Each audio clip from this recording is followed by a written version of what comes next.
On va essayer de faire un exercice, je vous montrerai tout à l'heure, et à la fin de cette séance, la peinture sera terminée. Sauf qu'il faudra la laisser sécher. Donc on peut utiliser toute forme d'outils. Ça peut être des pots percés, on va utiliser un godet, on peut utiliser un bâton, on peut utiliser un balai, on peut utiliser tout ce que l'on a à notre disposition qui permet de prendre de la peinture, de l'étaler, de la scratcher, de la gratter, voilà, et sans forcément utiliser de pinceau. Toutes les peintures sont appliquées simultanément et elles peuvent se fondre. Donc si on met du blanc avec du noir dessus, ça fera peut-être du gris ou pas. Peut-être que les gens qui maîtrisent ces techniques essayent de faire en sorte que ça puisse se fondre et pour obtenir des couleurs. Vous verrez que quand j'ai fait ça, je ne savais pas qu'ici allait apparaître quelque chose qui ressemblait à cette couleur-là. J'en savais rien. Alors, pour faire tout ça, on a besoin de quoi? Une toile. Bon, c'est une toile classique. Hein. Voilà. Alors, j'ai préparé dessus. J'ai pris une photo. Voilà. Je ne vais pas vous dire qu'on va faire ça, mais je me suis imaginé qu'on allait faire un truc qui allait ressembler à ça. Donc ça, 1 heure chrono, hein, on y va. Donc l'idée est de mettre des couleurs sur la toile. Je vous montrerai, hein, puisqu'on va préparer cela. Donc on a surtout donc, cette toile-là, et on peut faire ça sur du bois, tout ce qui est un peu rigide. Il est clair que comme c'est de la peinture acrylique, il ne veut pas que la structure soit complètement absorbante, parce que ça va absorber la peinture de façon non uniforme, et le but c'est que ce soit quand même le plus uniforme possible. Donc on a besoin de quoi aussi? On a besoin de peinture acrylique, ou de toute peinture. Il vaut mieux avoir des petits pots en aluminium, les tubes, ben, c'est pas très adapté parce qu'il faut quand même des gros volumes. Donc il vaut mieux avoir une peinture, si elle est déjà liquide, c'est pas plus mal, parce qu'il y a des peintures acryliques qui sont assez opaques, c'est ce que j'utilise souvent pour la peinture plutôt classique. Et quand on va devoir la diluer, plus elle est épaisse, et plus il va falloir mettre d'eau, et plus elle va faire des grumeaux. S'il y a des grumeaux, ben, ça fait des choses qui ne sont pas très jolies. On a besoin surtout de quelque chose qui va devoir lisser. Ça, c'est un élément important. Il y a 3 types. Donc cette peinture, en fait, elle va être constituée, le pot de couleur que l'on va couler sur la toile va être composé donc, de peinture acrylique, d'une peinture de lissage et d'eau. Et donc ça sert à quoi? C'est de faire en sorte que le coulage se fasse dans de bonnes conditions, parce que si on ne mélangeait que l'eau et la peinture acrylique, on aurait quelque chose qui ne donnerait pas l'ensemble de ces cellules. Donc je ne peux pas vous dire comment les gens qui ont développé cette technique vont arriver à utiliser ça.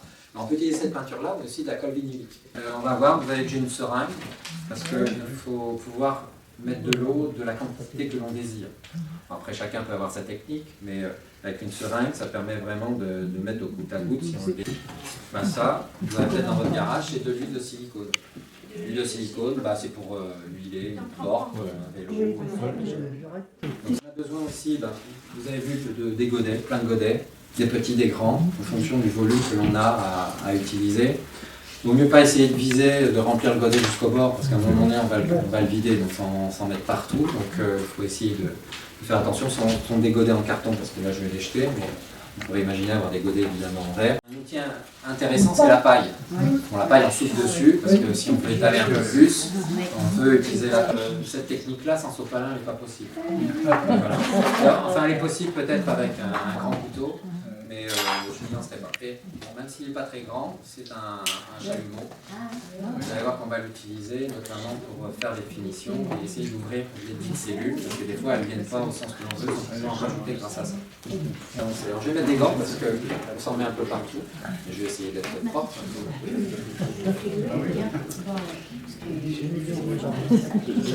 Alors ce qu'il faut évidemment, c'est commencer à préparer ces peintures. Là, je les ai préparées et on va préparer le violet. L'idée ici donc, de cette peinture, c'est qu'on a une base de noir ici. Vous allez voir, c'est qu'on va la mettre et on va recouvrir du noir l'ensemble. Ce sera la seule peinture qui n'aura pas de silicone. Du jaune également, donc c'est un jaune assez classique, c'est un jaune de cadmium clair. Ici on va avoir un bleu cobalt que je n'ai pas remélangé. Et ici on va prendre un violet qui s'appelle prismatique. Voilà, puis on va essayer de mélanger l'ensemble de ces couleurs. Et donc, on va préparer une de ces peintures. Donc, on prend un godet vide. On prend la peinture, je vais essayer de le mettre en hauteur. Ce qu'il faut, c'est de vérifier, essayer de voir combien de violet dont on a besoin. Je ne sais pas franchement la quantité. Donc, vous voyez, il faut en mettre quand même pas mal. Voilà, ça fait à peu près ça comme peinture. Donc, il y en a quand même un certain nombre. Et je vais rajouter la même quantité de fluotrol. Vous voyez bien que la peinture, elle est blanche avec du violet. Et quand je vais mélanger, la peinture n'a pas changé de couleur. C'est-à-dire qu'elle n'est pas devenue violet clair. C'est-à-dire que cette peinture a ce pouvoir-là, elle est certes blanche sortie du pot, mais elle se mélange assez facilement. Donc là, je vais vous montrer, on a un liquide qui ne coule pas. Donc l'important, c'est de rajouter de l'eau juste à temps qu'on ait un liquide qui ne soit pas de l'eau, qui soit... C'est tout l'intérêt et toute la difficulté, c'est que si on ne trouve pas la bonne consistance, soit ça s'étale pas, soit ça s'étale trop. Si on met de l'eau sur cette toile, il est évident, même si j'ai mis le niveau, que ça va couler pendant la nuit. Donc il faut trouver la bonne consistance. Alors je vais vous montrer un exemple, et on les fera toutes. Voilà, donc il faudrait que ça coule comme ça. C'est fluide. Que ça soit fluide sans être liquide. Qu'est-ce qui va être l'élément de fond qui va permettre la création des cellules? Si ça ne se voit pas, évidemment vous doutez que c'est le fond est blanc, mais ici il y avait de la peinture coulée. C'est-à-dire que toute la surface était recouverte. Et en séchant, comme le fond est blanc, la toile est blanc avec une peinture blanche, donc on ne voit pas la différence, mais on avait bien un fond blanc. Et on voit bien qu'au milieu de toutes les cellules, il y a du blanc. Donc là, le fond, la peinture sans silicone était le blanc. Il y a une sorte de diagramme, je ne sais pas ce que ça donnera. C'est mettre l'huile, s'il n'y a pas d'huile, ça ne marche pas. Alors, si vous faites ça à la maison, c'est vrai qu'il faut avoir une salle aérée, parce que ça sent pas très bon tout ça, d'une part. N'oubliez pas, je passe les détecteurs de fumée. Ici, c'est quand même quelque chose, il y a des flammes. C'est dangereux. Et d'autre part, il faut faire attention. Donc, on va mettre de l'huile uniquement dans les 4 couleurs orange, jaune, bleu et violet. Et on ne va pas en mettre dans le noir, parce que ça serait pas une bonne chose. Je vais mettre de l'eau, mais vous allez voir, je vais mettre 2 gouttes, et pas plus. 1, 2. Allez, 3. Soyons fous. Si on mélange des peintures peintures à l'huile, on fait des yeux avec de l'eau, ça fait entre des elles, yeux. sans cette huile-là, il n'y aura pas ces cellules qui vont se créer, on va avoir la peinture qui se mélange, voilà, et on n'aura pas de rond. Parce que cette huile-là, c'est comme dans la vinaigrette, vous voyez que l'huile et l'eau ne se mélangent pas, on reproduit globalement ça sur la toile.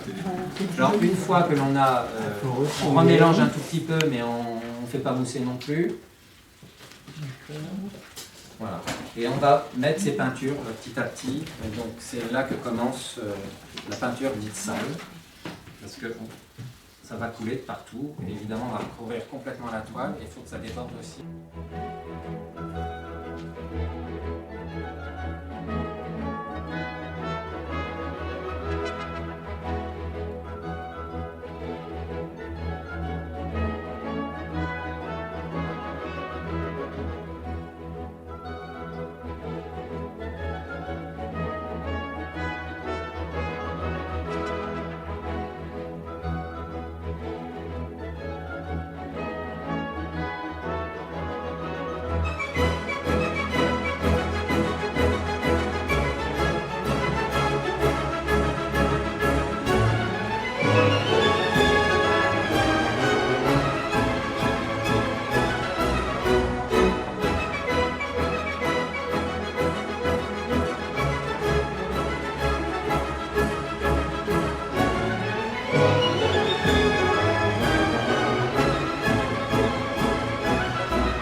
je vais mettre le noir.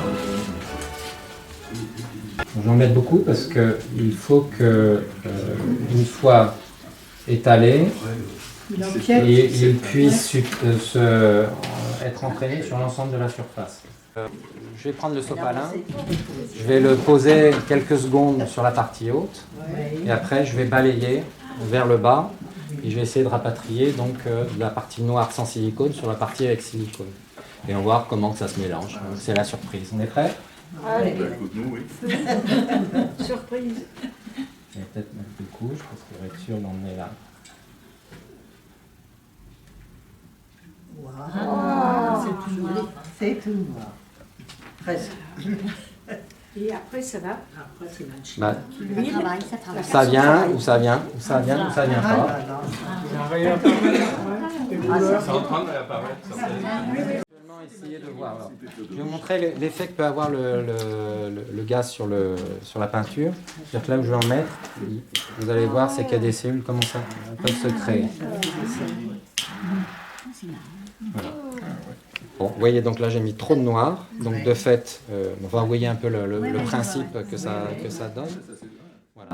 On va faire la même chose sur la partie gauche.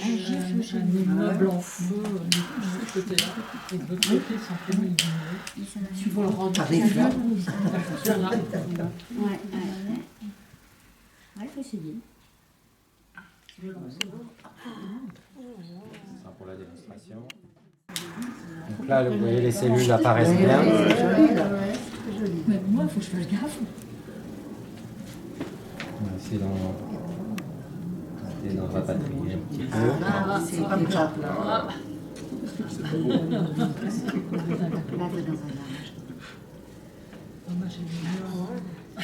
Après, les peintures vont se... Ça va bouger. Ça va bouger. Fais des cellules, tout ça. Par exemple, si on veut assurer une continuité, on va se dire que j'aimerais bien que cette couleur-là soit en relation avec ça. On va voir ce que ça donne en soufflant dessus. Parce qu'il y a forcément de la couleur en dessous le noir. Oui. On a bien compris. oh, c'est de la magie, hein.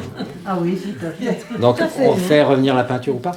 Il y a plein de peintres qui superposent les couches et par grattage, ils vont aller rechercher les couleurs en dessous. Donc ça, c'est des techniques qui existent. Donc on est un peu dans ce schéma-là, sauf que là, les couches n'ont pas eu le temps de sécher. Là, cette technique, vous avez vu, c'était sur le balayage. Là, c'est la même chose. Là, c'est sur ce qu'on appelle avec un godet renversé. Ah oui. C'est-à-dire que j'ai préparé les mêmes peintures. J'ai pris un godet vierge et les peintures, je les ai mélangées à l'intérieur du pot. En mettant, si c'était un fond, là c'était un fond noir, j'ai commencé par le fond noir sans silicone et j'ai mélangé les couleurs à l'intérieur en les faisant tourner, pour qu'elles commencent à se mélanger. Donc j'avais rempli le pot aux trois quarts. J'avais une toile vierge qui était déjà avec un noir, un coulé de noir quasiment partout. J'ai pris le pot, j'ai fait ça. Là, c'est une autre technique, quasiment la même technique. J'ai pris mon pot, qui était plus petit évidemment, je l'ai mis ici. Non, pardon, j'ai pris un pot vide. Attention, parce qu'après on a tendance à en mettre partout. Et j'ai coupé le fond. J'ai mis une petite aiguille, peut-être pour retenir le pot, et j'ai mis légèrement en pente la toile. Et les peintures, je les ai versées par au-dessus. Au fur et à mesure que les peintures se mélangeaient à l'intérieur, ça a soulevé le pot, parce que ça va soulever, et elles se sont écoulées petit à petit et lentement. À la fin, donc j'avais cet écoulement qui apparaissait, et comme il n'y avait pas de peinture sur cette partie-là, parce que tout s'écoulait dans ce sens-là, donc j'ai ramené le pot, d'où cette trace ici, donc ça s'est terminé par les couleurs rouges. En même temps, là c'est très brillant, c'est assez séduisant pour ceux qui aiment la couleur brillante. D'ailleurs, pour faire les photos, c'est très difficile parce que ça reluit dans tous les sens.